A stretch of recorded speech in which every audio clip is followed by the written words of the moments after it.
Je vous salue dans le nom précieux de notre Seigneur Jésus-Christ. Message du jour, la grâce infinie de Dieu 5. À partir des versets 7 et 8 du chapitre 16 d'Ézéchiel, Dieu commence à décrire la relation qu'il entretient avec Jérusalem par le biais d'une métaphore d'amour et de mariage. Cette relation est le miroir même de celle qui vous lie à Christ. Après avoir choisi Jérusalem et pris soin d'elle, Dieu l'a fait croître et prospérer, telle une jeune fille qui se développe et atteint une beauté parfaite. Cependant, malgré cette beauté et cette croissance, Israël demeure nu, ce qui symbolise l'absence de couverture spirituelle et d'engagement véritable envers son Seigneur et Sauveur, la laissant ainsi dans un état de vulnérabilité. Cela sert de préambule pour démontrer que, malgré la beauté extérieure, Jérusalem est encore dans une précarité profonde, faute de s'engager pleinement envers Dieu et son alliance. Vous ne pouvez pas expérimenter la plénitude de la bénédiction et de la protection divine tant que vous ne vous engagez pas sincèrement envers votre Dieu. Une prospérité fondée sur des bases fragiles ne saurait perdurer. La prospérité véritable et durable, selon 2 Chroniques 20h20, implique d'abord un engagement envers Dieu, et ensuite un second engagement envers un oint sur la terre et la vision qu'il porte. En effet, votre bénédiction est intimement liée à une vision, à une cause précise sur cette terre.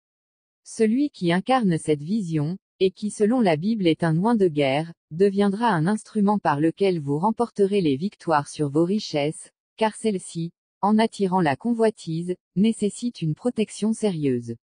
La richesse et l'abondance exigent une alliance, et c'est en vertu de cette alliance que les richesses couleront dans votre vie comme un fleuve, comme le souligne Deutéronome 8, 18. Souviens-toi de l'Éternel, ton Dieu, car c'est lui qui te donnera de la force pour les acquérir, afin de confirmer, comme il le fait aujourd'hui, son alliance qu'il a jurée à tes pères.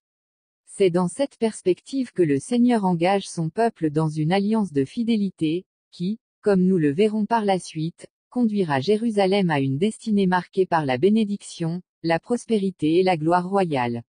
Voici une analyse des bénédictions que Dieu accomplira dans votre vie si vous vous engagez avec lui dans une alliance de fidélité.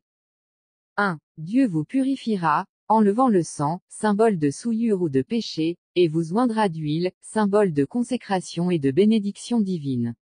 Cette purification représente l'acte de rédemption et de sanctification. 2. Dieu vous habillera de vêtements somptueux, brodés, vous donnera des chaussures de peau teintées en bleu, couleur royale, symbole de l'honneur et de la majesté, ainsi que du lin fin et de la soie, des matériaux luxueux qui symbolisent la dignité et la prospérité que vous recevrez de Dieu. 3. Vous serez parés de bijoux précieux, des bracelets, un collier, un anneau au nez, des pendants d'oreilles et une couronne, symbolisant l'honneur, la richesse et la royauté. Cela témoigne de la grandeur et de la beauté que Dieu vous accordera. 4. Vous serez ainsi ornés d'or et d'argent, vêtus de fin lin, de soie et de tissu brodé. Vous recevrez une nourriture délicieuse, composée de farine, de miel et d'huile, symbolisant l'abondance divine et un statut royal. Ces éléments révèlent l'extrême prospérité et la gloire matérielle que Dieu vous offrira, en reflet de sa gloire. Prions ensemble. Seigneur, je te prie d'ouvrir mon intelligence pour comprendre ton alliance et la vision dans laquelle je dois m'engager afin que ta bénédiction se manifeste dans ma vie, au nom de Jésus. Amen. Je vous souhaite une agréable journée, au nom de Jésus. Prophète Sekongo Mamadou.